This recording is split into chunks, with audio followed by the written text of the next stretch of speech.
Welcome into Rounding the Bases. Round the bases. Everybody knows Joe Goldberg. It's around the bases. Everybody knows Joe Goldberg. Welcome back to another episode of Rounding the Bases, presented by Community America Credit Union, investing in you. My name is Joel Goldberg. That has not changed over all the years of this podcast. But what has changed is just the amazing guests that we have had. I guess I wouldn't say change. I would just say that it never runs out. There are incredible stories to be told here in Kansas City, throughout the country, and even internationally as well. I'm super excited about two guests that are joining me today. Before I do that, a quick shout out to my friends at Chief of Staff Kansas City. I partner with them because they believe in culture. They're great people.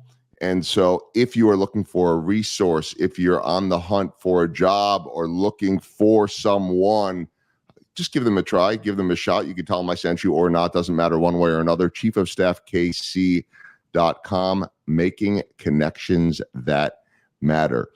I always like that as a segue because oftentimes my guests come from a connection in some form or another. My connection on today's guests, my friend Nick Giuliani, who I've had the chance to meet and network with over the years. And he said to me a while back, I've got some guests, if you're interested, that you're really going to like.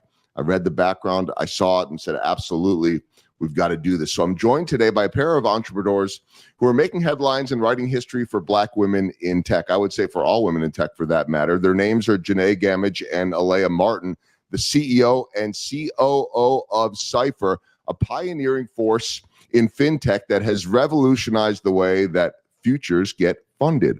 By harnessing the power of data, this AI-infused startup has automated the loan process to help money move freely, building more inclusive pathways to capital that not only empowers underestimated business people, but shifts the narrative to one where every possibility has the potential to become reality. We've got a lot to tackle today because I think just in that intro alone, there's a lot to discuss.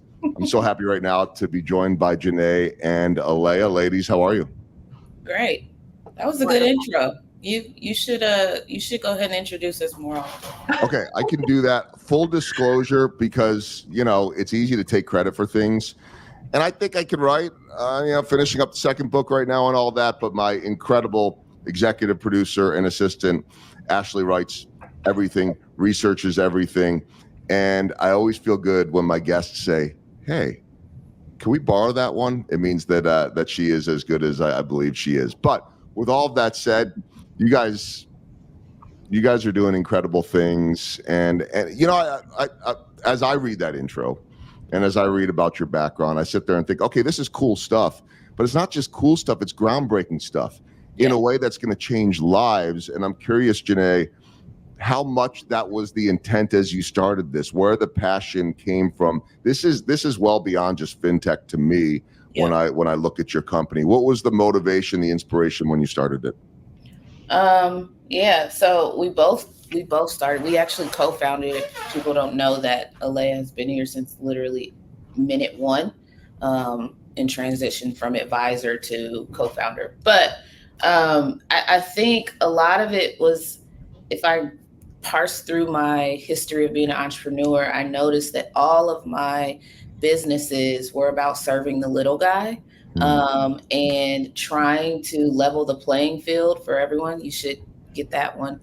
And so, this just kind of fit the mold of the type of impact and the type of legacy that I want to build just for myself as an individual, and what work would do that.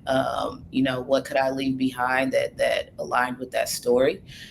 So with this was honestly the origin story of Cypher. Was post-COVID, kind of working in this space and helping entrepreneurs after I had exited my last company, and it evolved into a problem that I honestly at that point didn't think I would be solving. But here we are a few years later, and it all worked out. So it's great. Alaia, how about for you too? I mean, there's so much purpose in that too. And I think, I don't know, this is just my take on it. I'm not at your your level, both of your levels in terms of entrepreneurship. I just became an entrepreneur 7 years ago, starting my own speaking business and podcast and like the tiniest little, whatever you'd want to call it, media company. And it's just my own thing, right? I've never had to deal with that. Oh, by the way, I have a safety net of, 6 months a year broadcasting baseball. I've never jumped off that cliff, so to speak. And so I'm always fascinated by that because it has to be a scary thing.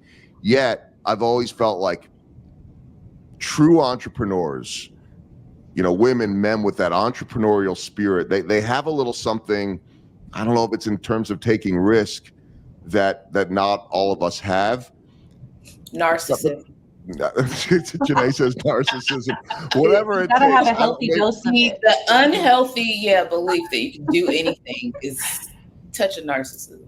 I love that though. Jannae says unhealthy belief, and Alaia says just a healthy dose. It's probably a combination of both. But my point is that you're right. You have to have all of that to jump off the cliff. But then when there's purpose to it too, it's one thing to have that narcissism. Hey, I could create fill in the blank. Yeah. But when it's I can solve a problem that can help society, that to me is on a whole nother level. Alaia, how much did that affect you? Yeah, it was definitely a huge piece of me jumping to come where I was. My career was corporate banking. And as weird as this sounds, I knew since middle school I wanted to work in corporate finance. From the first time my parents bought me a mutual fund, and I got this big green folder from a company that I won't name. And I was so excited about it that I just wanted to spend my whole life in finance. Then fast forward to 10 years in corporate banking, and my life was really watching delinquent loans, credit cards, millions at a time come across my desk, and just trying to make a little bit of money off of those accounts. But every one of those just signified somebody that was at a bad point in their life. But to us, we're just trying to maximize the profit off that person. So when I had an opportunity to do something that was really going to help people, really make an impact and allow me to step out and fulfill a purpose, I couldn't wait. I couldn't wait to do that. Because, as we all know, corporate work is, it doesn't fill your soul. I'll just say that. I mean, generally, I haven't heard a whole lot of people that say that it does. That's not totally true. I guess I hear more people that say that it doesn't, recovering corporate people. I love, and some people might watch this on YouTube, but most are listening. If I could just describe the look that Jannae had when Alaia said, well, when my parents got me my first mutual fund in middle school, and I think that you had the same reaction that I did, Jannae. I'm like, I don't remember that happening for me in middle school or even knowing what a mutual fund was. So she was getting a mutual fund, and at that same age, I was actually starting my first business. So it all aligned eventually. It all came together. Brought us here. Tell me about, I don't know, what were the thoughts in middle school or coming up in school for you? I wanted to buy shoes, nothing impactful. Air Maxes were at the height. Jordans were starting to be a thing, and I wanted them on my feet. And so my mother was just like, yeah, you're not getting a new pair of shoes every week, which is about how often I asked. I took my allowance and bought stuff from the bookstore, resold it for double the price, took advantage of an opportunity, and it all worked out. I got my shoes until there was notice that I had hundreds of dollars. But there was already an early tinge of entrepreneurship there.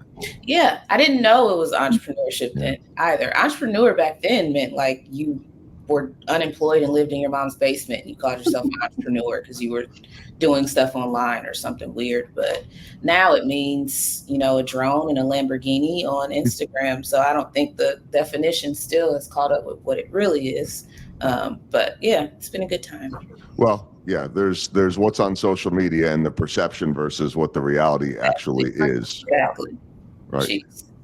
So let's talk about the reality too, and what your company is doing. Jannae, talk about that. I mean, this is, like I said in the intro and when we started, this is well beyond tech. To dig a little bit deeper about what you're doing. So data analyst by trade, She knows the numbers, I know the data. And I think when we first set out, this was just truly about let's kind of unblock this process to getting money into the hands of those that need it. We both believe that small business owners, entrepreneurs deserve access to capital when they need it. It didn't need to be as difficult as it is. And so that was really the North Star for us initially. As we grew and evolved and worked harder on the problem and what we were building, we realized that technology, we were in this moment like the internet boom, the .com boom, with AI. And so luckily we kind of already had those backgrounds to come in and say, well, how can we capitalize on what's going on and how every industry is moving right now? And luckily we have an amazing engineering team and leadership that we were able to start working on our own model. So think OpenAI, ChatGPT, but for finance. And that's what really set us apart and turned us into this, unicorn, deca unicorn idea, and why the momentum just kind of took off in our first year, and why you've seen us everywhere and all the things that we're doing. And it's been crazy. It's been crazy, exciting, and fun. And I'm really looking forward to how the industry continues to shift. We're already seeing it. And I feel like we're just like blessed and lucky, right timing, right place. We're very special, but there's nothing that we are doing differently outside of working as hard as we possibly can than a lot of entrepreneurs. It was right place, right time. You don't build AI when you need it. You build it like 2 years before that. So luckily we had already started kind of working on this, and now it just it launched at the perfect time. So that's how we started, but that's where we're at now. It's just building this large thing that nobody understands but us, but it's great, cool. Well, as long as it's working, they'll understand it as much as they need to understand it, right? And nobody understood the unicorn until they did. And you guys need to understand the unicorn, not the rest of us. But I think, Alaia, that's a really interesting point, because, and there's I think to me, the humility in it, in that, look, you could do the greatest thing ever. If the timing doesn't work, then it may never be noticed. And so maybe it was the perfect storm too. And that's not to take away from what you guys did, but tell me more about that, the timing, and has it surprised you? If you don't have the timing, it's not skyrocketing, right, like it is. So have you been surprised? Yeah, I wanna say yes and no. So I'll explain that. The timing has been perfect. So for us, if we had built this, like Jannae said, maybe 2 years ago or 2 years later, we might not have found just that immediate success that we did. The changes in banking and regulations in the economy, everything has really just been this perfect storm of this solution that solved problems for a group of people exactly when they needed it. And to us, it seemed like this is so okay, we thought this was a good idea. We didn't think it was going to be received the way that it is. Like, this is amazing. This is exactly what we needed, and just happened to be something that no one else had built in this way or put together in this way. So that part was surprising. To us, it also was not surprising, only because we spent so long talking to customers. We spent so long talking to bankers. Jannae probably got on thousands of meetings. We understood the problem and we listened to the problem. So it's like you pop up with this perfect solution, but it's because we did the research to know that it existed, that we had found a good way to solve it, and that just by creating this thing, we were going to create this massive impact. So, yeah. Well, one of the things that I've noticed when you have a successful entrepreneur duo, sometimes it's one, oftentimes it's one, but sometimes it's two or three. So when you have a pair like the two of you, very rarely are those two people identical or the same. They have different skill sets that also mesh really well together. Yeah.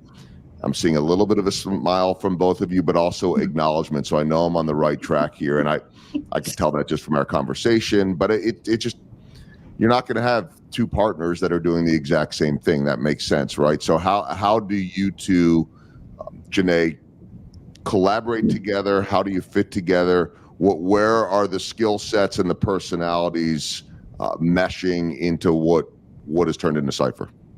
Yeah, I mean, I think the only trait that me and Alaia share, which is very important, by the way. So if you're listening to this and you do have a co-founder, is self-awareness, knowing our strengths and weaknesses, because that enabled us to work together in the areas and fill each other's gaps.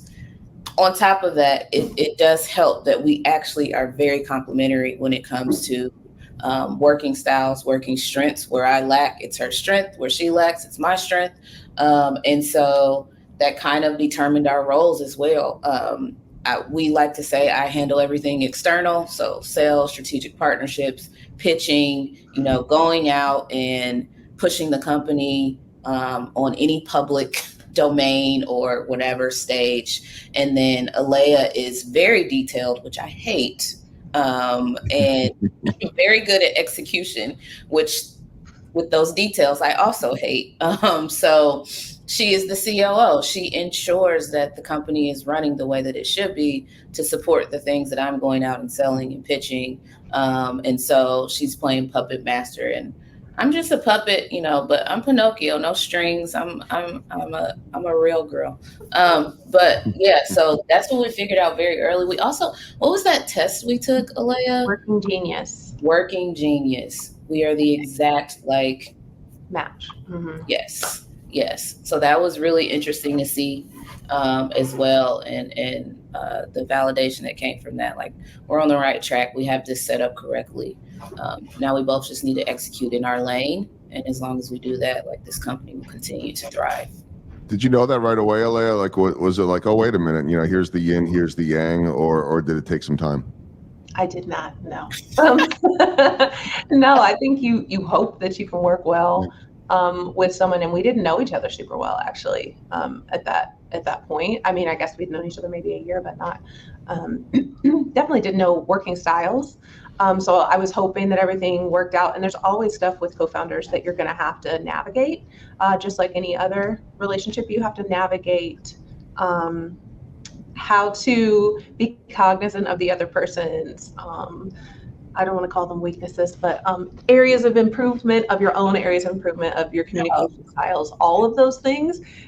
You really have to work it out, but it ended up working out so perfectly, because I think the one thing that we do share outside of self-awareness, is we are both we just grind. We will both work harder than anybody else, especially when it's something that we're passionate about. So neither of us cares to work the incredibly long nights, to give up the things that we have to sacrifice to make this thing successful. That's what nobody sees. Both of us are so dedicated to this that neither of us has to come to the other and tell them you need to get on this, you need to get yourself together, you're slacking here, because we're both just so dedicated to this. That's not, that's so much easier said than done, especially the trust piece too. I mean, it's one thing, Jannae, if you two, I don't know, oh yeah, we grew up together and we knew each other since Alaia was getting her first mutual fund in middle school. but no, I mean, this was a new relationship. And so that had to have been a scary thing at first, right? I mean, I'm staking my future, or at least my next endeavor, on this person, hope they get it right. And then I'm just guessing here, once you figure out, wait a minute, this really fits, in part, that is the unicorn, isn't it? Oh yeah, absolutely. So what have the biggest challenges been? I mean, you guys have been heard on the biggest of stages. We'll talk some more about that lately, but that takes time, and you're the one that's out there pitching and selling this one. Has that changed as you built momentum? Has it, how did it start? Because everybody wants to get noticed, and then hopefully you can knock that door down, but it doesn't ever end, right? I mean, it's just because you've knocked that door down, there's so many steps forward and back and forward and back. It's never in a straight line too. How has that progression gone? Yeah, surprisingly, it hasn't helped us that much, as one would expect, which has been a challenge. And what I mean by that is, regardless of who you are, what you look like, how you talk, how you walk, where you come from, someone's going to have an inherent bias for you. whether they know it or not, whether it's conscious or not.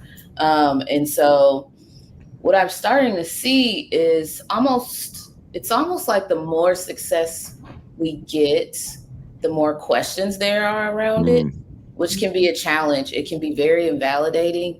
You definitely have to be able to look past that and focus on, what's next and not what's kind of happening around you or the thoughts on what you're doing. Because even from investors, I've heard, I don't know if that's like real or if that's just like you or you're like charismatic and somebody put you on stage.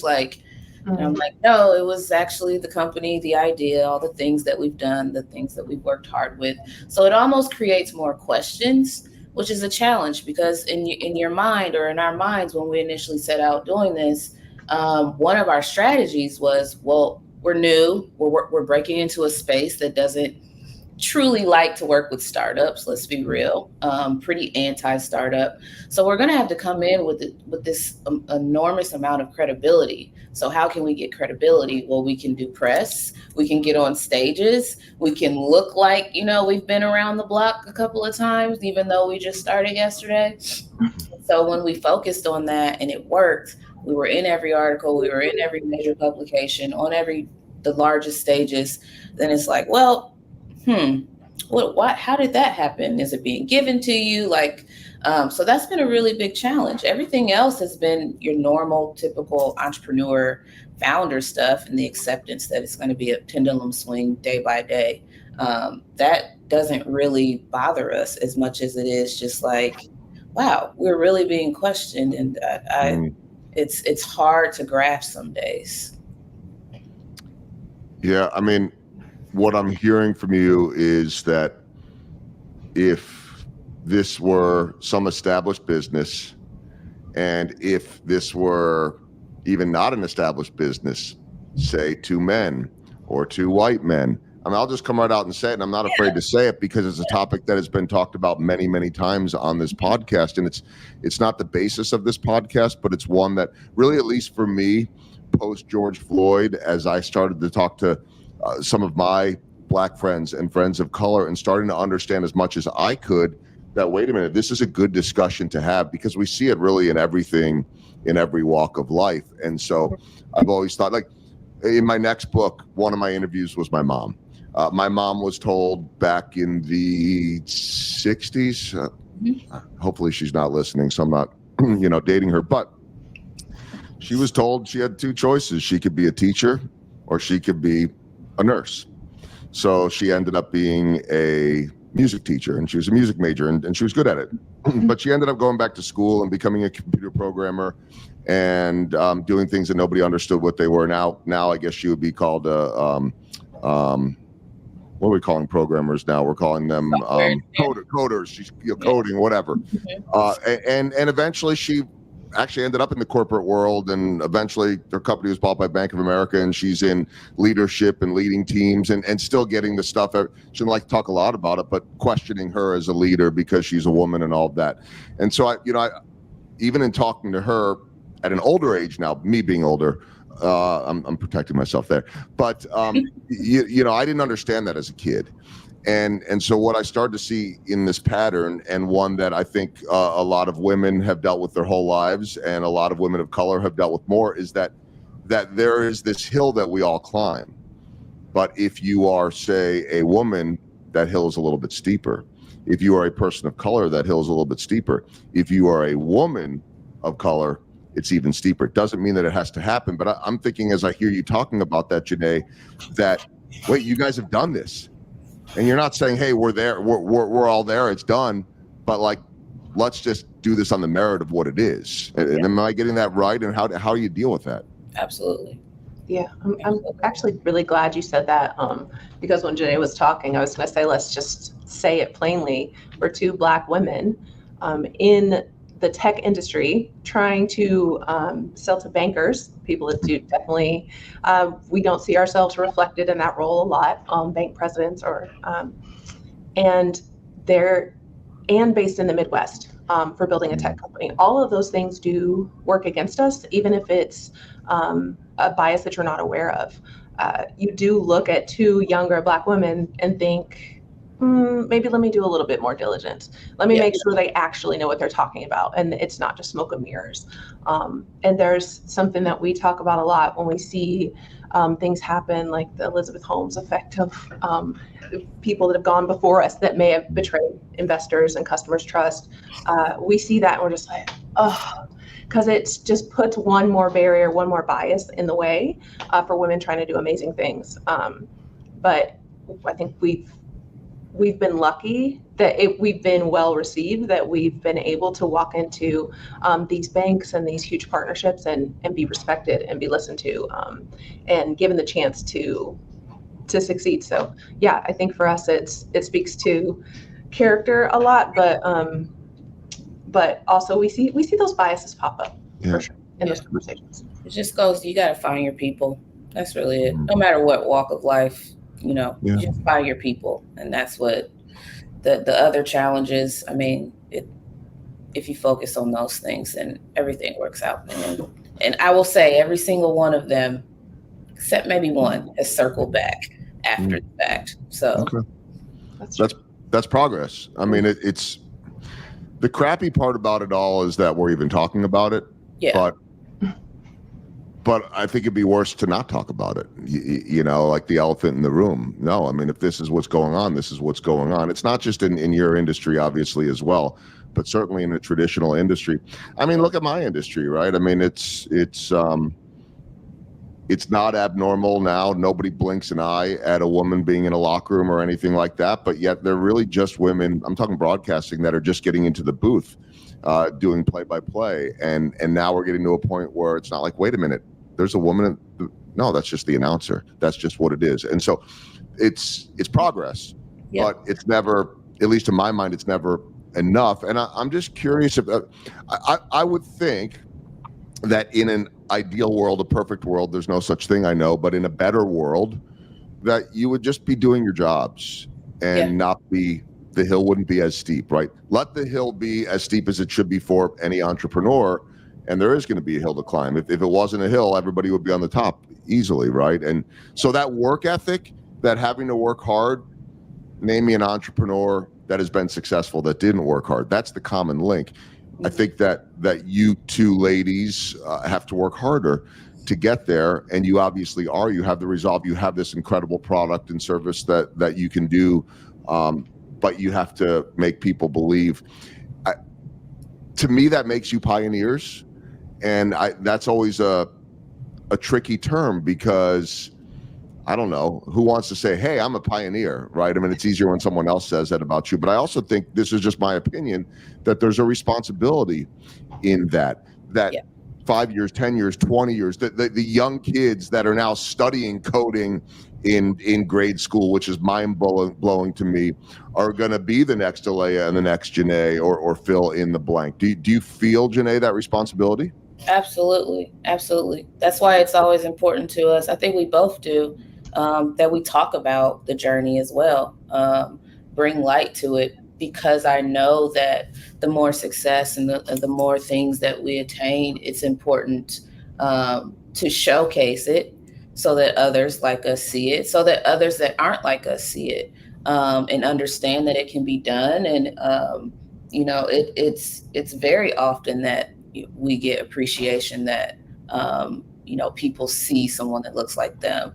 People see us not afraid to show up as we are and walk into rooms and open the doors for others to come into those same rooms. So absolutely, yes.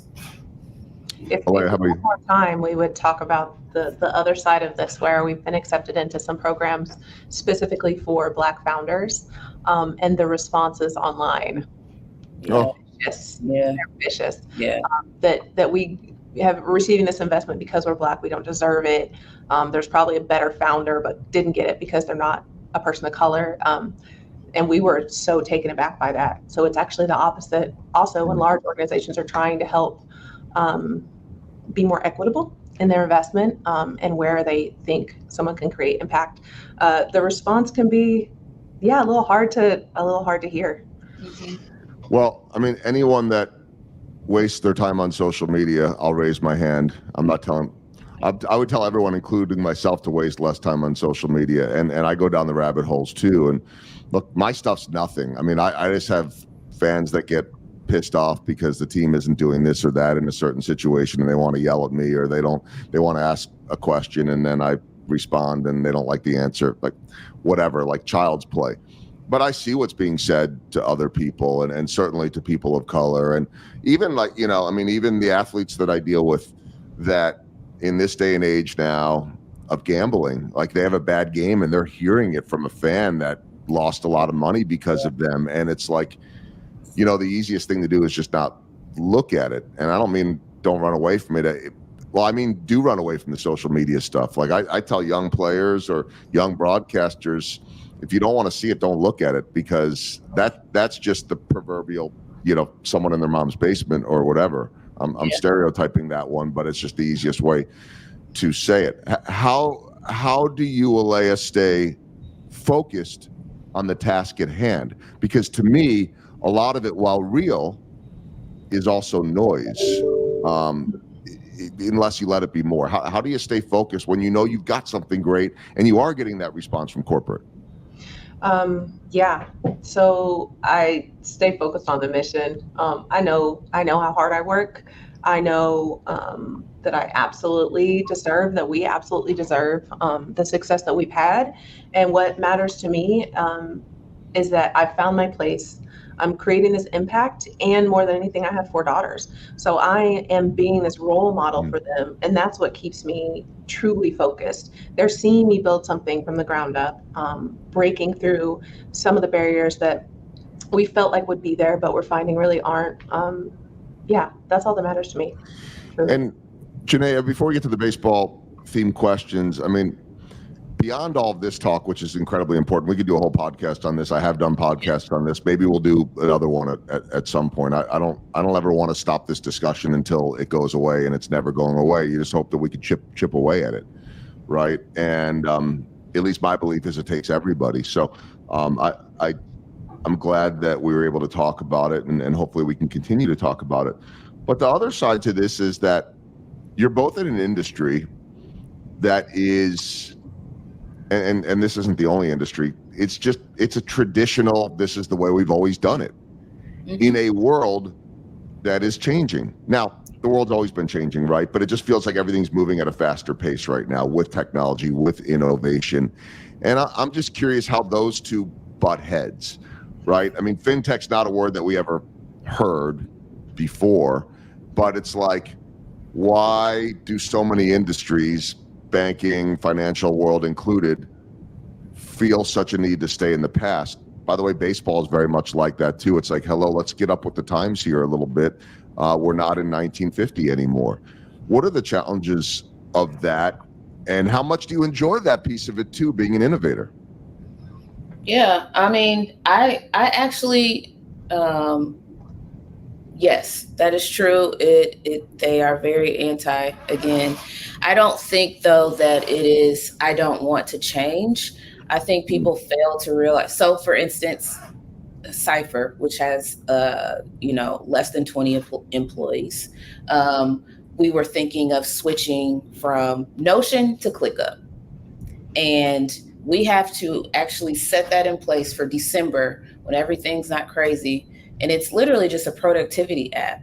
But because we have an organization of people, there's a lot of change that has to happen. Everyone has to, it's resources. So imagine that for a bank when you're saying, hey, come do something completely new that you don't understand, go through 80 people for approval, and make this switch over the next year. That is a heavy lift. So it's not always, I don't want to innovate. Everyone we've spoken to knows that they need to. It's just like, how do we freaking pull this off? Like, how do we maintain, business as usual while also switching to this software, while also training everyone internally? Some of the banks that we've brought on have had to restructure their entire internal organization. So I think for us, what has helped us and what has kind of set us apart from our competitors is it's been a very consultative sale, and we set up a plan to help them make that transition. And, you know, we're there, we build that trust first. We don't force anything. We don't push them too far. It's like, let's really figure this out as an ally, not because you need to get our software, but because this change does need to happen. Let's see what's most realistic for you. And if we fall into that, that scenario, then by all means, we're absolutely willing to jump on board and help. And just having that attitude about it, I think, you know, a lot of fintechs, and maybe I'm giving our secret sales sauce away, but I think a lot of fintechs come in, it's like, it's us or nothing, or you're behind. And for us, it's like, let's solve this problem together. Doesn't matter if Cypher is the solution for you. Like, these businesses need money, and I know you want to give it to them. So how can we do that? Well, that might be the secret to relationships and sales, right? Yeah, I mean, it's exactly. You know, worry about the sale later, build the relationship, and, and look out for people and be good to people too. And you know, it's a great point, Jannae, because I think change is always hard. Like, where have you ever gone where people are like, I mean, and I'm not saying individually, but collectively, a city, a region, a company, change is hard because it's different, right? It's new. You've got to readjust everything. And so your answer to my question makes me think a little bit. And you just spelled it out. It's not so much that they don't want to, it's that they've never done it this way before. And so we've all come to expect that, yeah, there are going to be 80 steps to take in this process. And yes, it's going to take X amount of time, and we don't like it, but hey, that's just the way it is. And that's the timing thing, because now they are willing to make that shift. It's pretty cool stuff. It's groundbreaking, and it's changing the way business takes place. It's amazing. Okay, let's get to my baseball themed questions and begin with the home run. I'll let you guys both jump in on this one. Who wants to start on a home run? I know what the home run is, but Alaia should say how we got said home run, I think. Yeah.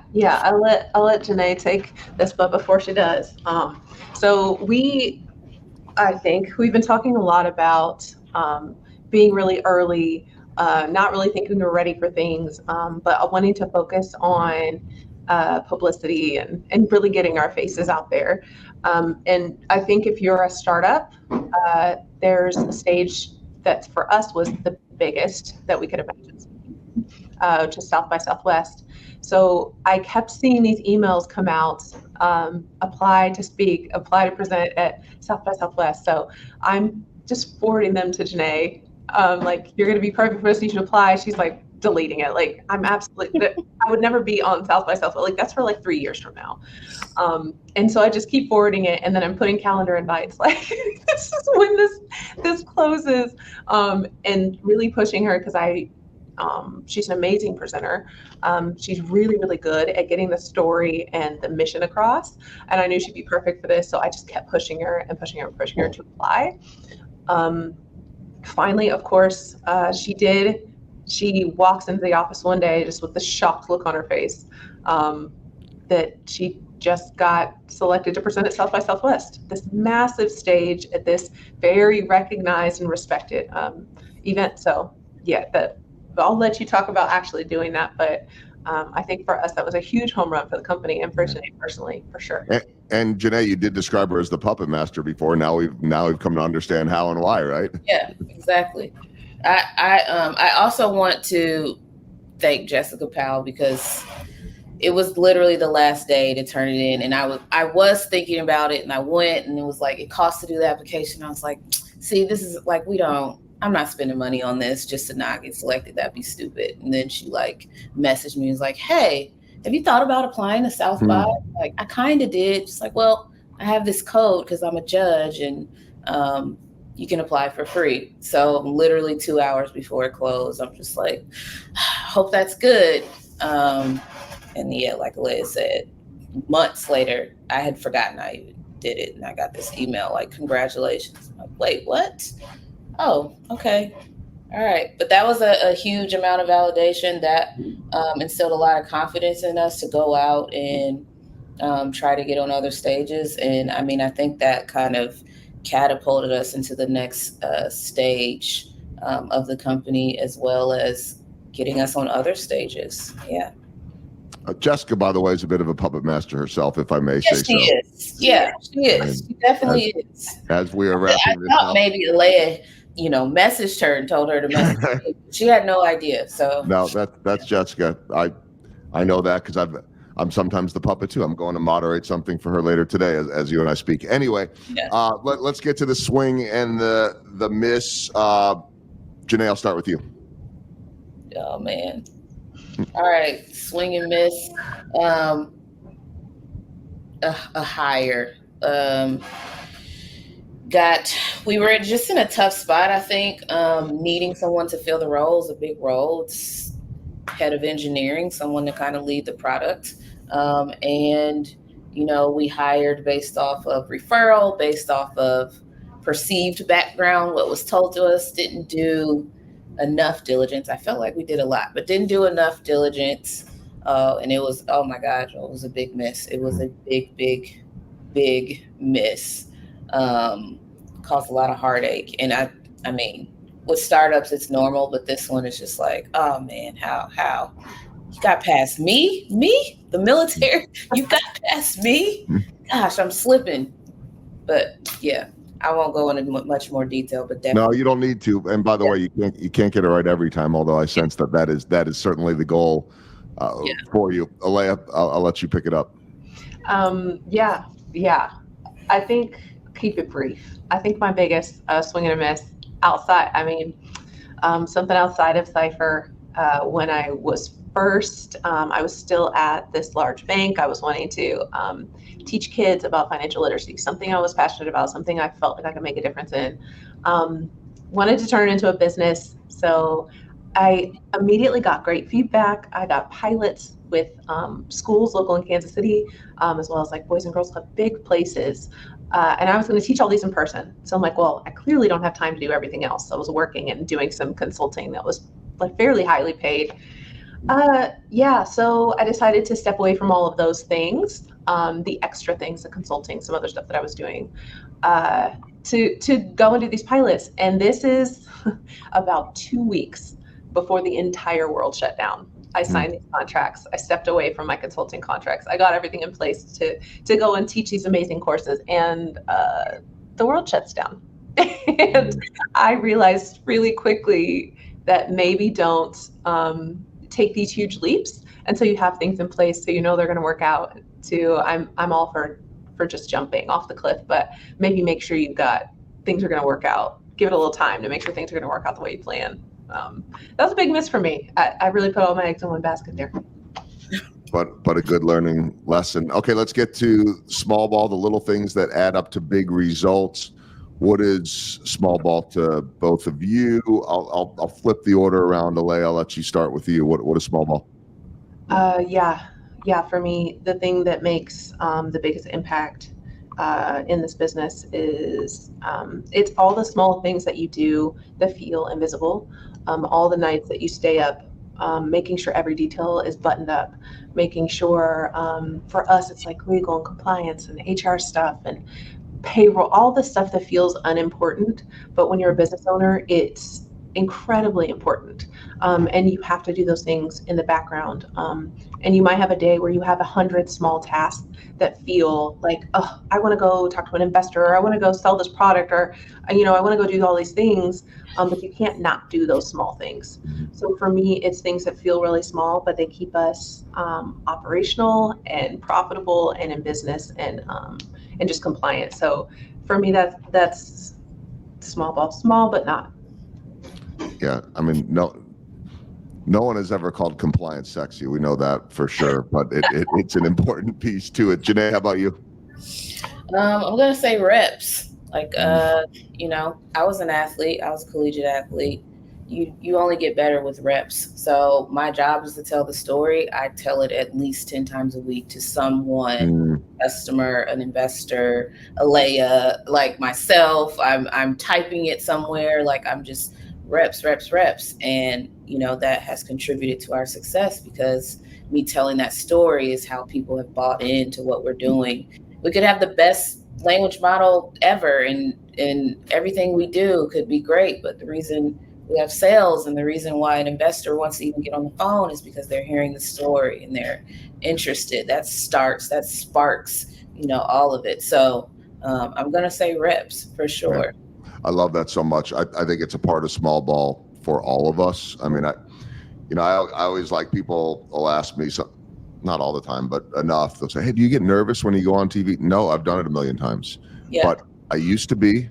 Doesn't mean I don't have bad days. Yep. Doesn't mean that I don't screw things up. I could find something I get wrong every single day. But I tell young kids all the time that say, hey, how do I get your job? You got to do it over and over and over and over and over again. And by the way, it may not be Major League Baseball. It may not be the NFL.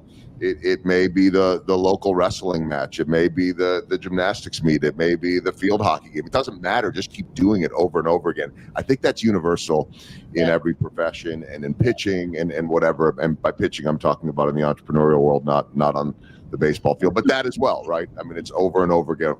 Okay, 4 final questions as we round the bases. We'll kind of trade off here and then wrap it up with a walk-off. Jannae, I'm going to start with you, and you touched on it a little bit. The military background. I know you come from a military family. When you add in the military, when you add in the athletic background, there's a lot of discipline involved in that. In sports, you don't make it very far, and you don't make it to the collegiate level without that ability. In the military, you have no choice. How did that shape you? It changed the trajectory of my life for sure. Discipline was actually hard for me as an athlete. You kind of get by during those times as a female basketball player. There's not a lot of you. So as long as you show up, you'll continue to move forward. You have some skill, you'll definitely move forward. So the military actually is what changed the trajectory for me and really taught me what true discipline was. It's hard to hear it from your mom, your dad, like that doesn't, you drown that out. But once I was on my own and really did, like you said, had no choice, I noticed a shift in me, and I happened to join when I was 21. So the immediate shift for me, like I immediately was an adult. And now I see that, reflected in my journey as an entrepreneur because, like it's nothing to it but to do it. I don't see any other way. Yeah. I love all that. Thank you, of course, for your service. I always feel weird saying that because I feel like everybody thinks they have to say that. But having been at least fortunate enough my whole career we have military and police, first responders, all that come to games all the time. And then having had the chance to go over on a USO tour and be live during a baseball game over in the Middle East was like, it's amazing, right? And they were all thanking us. I'm like, no, we're here to thank you. So I never want to make light of that because that was a choice, certainly that you made. Alaia, second question, as we round the bases, I think you had touched on this a little bit in terms of entrepreneurial endeavor. I know that your first was Tiny Guru and working with these young kids, like really young kids too. What that did for you, and as a mother of girls, what that did for you in terms of looking at future generations? In terms of looking at future generations, it highlighted the impact of everything we do, I think, for me, in a way that I hadn't really thought about before. We're all really striving to just be successful or to just create this impact, but we're really doing it. Everyone's world kind of revolves around themselves, as much as we don't want to say it does. Stepping out and doing something that's truly with the next generation, seeing how amazing they are, how much they pick stuff up. I realized that was probably the most important work I had done. And I just saw this sharp contrast from like, okay, let's climb this corporate ladder, let's make this money or get this next title or, get these fake accolades.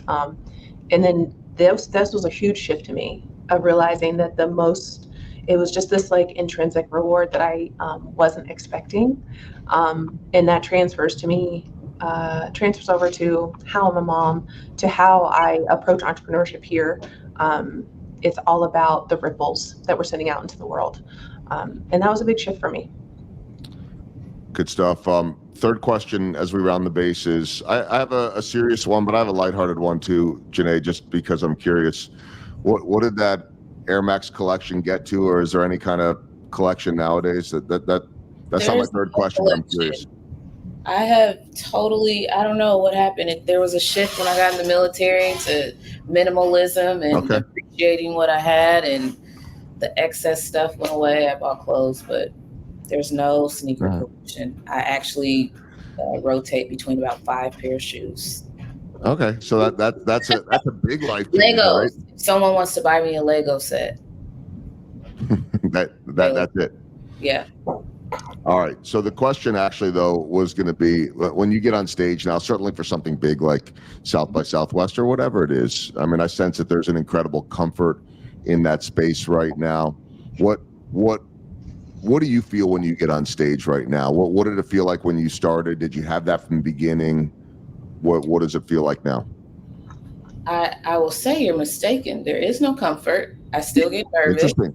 Okay. Yeah, I still get nervous. The bigger the stage, these smaller stages, not so much. I feel comfortable. Bigger stage, bigger nerves, smaller stage, smaller nerves, right? There you go. So, I think it's just, again, it goes back to the reps. When I was in the military, that's where my data analyst career started. I had to brief what I found every single day to an entire battalion. So I had 10 years of reps before I even started pitching. And I want to make sure that's clear, because a lot of people think that I'm just good at this because I'm so passionate and she likes being an entrepreneur and this is just a natural skill set. It's not. I was very shy growing up. Getting on stage is something, I mean, if you ask my mom, she's like, I would have never imagined you just up on these stages, just like so comfortable. I'm not comfortable. Yeah. I do well at masking my discomfort though, but I'm nervous every time. I'm glad you said that. I mean, I don't like, I think everybody's different, by the way. I hate when somebody says, well, it's good if you have a little bit of nerves. Well, what if you have a lot of nerves? Or what if you have no nerves? Like everybody says, if you don't have any nerves, then you don't care. But that's not true. Like every one of us is wired differently. I made an assumption and a guess there because you look so comfortable and so confident, and you are confident. I can see it, but that doesn't mean that you're not masking something. And I think that that's a good lesson for anybody listening to this right now, that we're all different. And in the end, you just have to get there, right? And whatever it takes to get there. And that still gets back to the reps. Okay, final question, my walk-off. I'll let you both put your pitch hats on, even though, Alaia, I know you're not the pitch person, but you know this company. Whoever wants to go first is fine. Give me, I'm not saying a sales pitch here, but let's walk it off with a little bit. Maybe, let's do it this way. Jannae, I'll let you make a little bit of the pitch, and then Alaia, I'll let you finish it with just maybe a little bit of a vision for where this is going and where you hope it's going to grow. But what is the pitch right now today, Jannae, for Cypher? Yes, so Cypher is a proprietary language model. Think ChatGPT, OpenAI, but for finance. The way that we use that is as a core system for intelligent capital deployment, mostly used by lenders to verify and onboard new applicants. Alaia. Yeah. So we've started with this lending model. We have much bigger things in mind going forward. We really want to become this ecosystem that connects some traditionally disconnected institutions. The entire industry is really disconnected. So we plan on being really the brain that sits behind this entire industry in a few different ways. AI is a huge piece of that. Our LLM is a huge piece of that. And relationships are too. If anyone wants to find out more about the company, it'll be in the show notes, cypherai.com, CYPHRAI, CYPHR, and then AI is the company, cypherai.com. Alaia, Jannae, thank you both so much. This has been a lot of fun to learn about the company, the evolution, see your personalities as well, and the way everything is meshing. Congrats on all the success. Again, a thanks to Nick Giuliani for bringing us together, and I know he's with you guys too now. I love it. He was making that pitch to me before he even came to work for you guys, and so just being a good guy, and he's really great in making those connections for me. But I really appreciate both of your time today. Thanks so much for having us. Thank you. This is fun. It's around the bases. Everybody knows Joe Goldberg.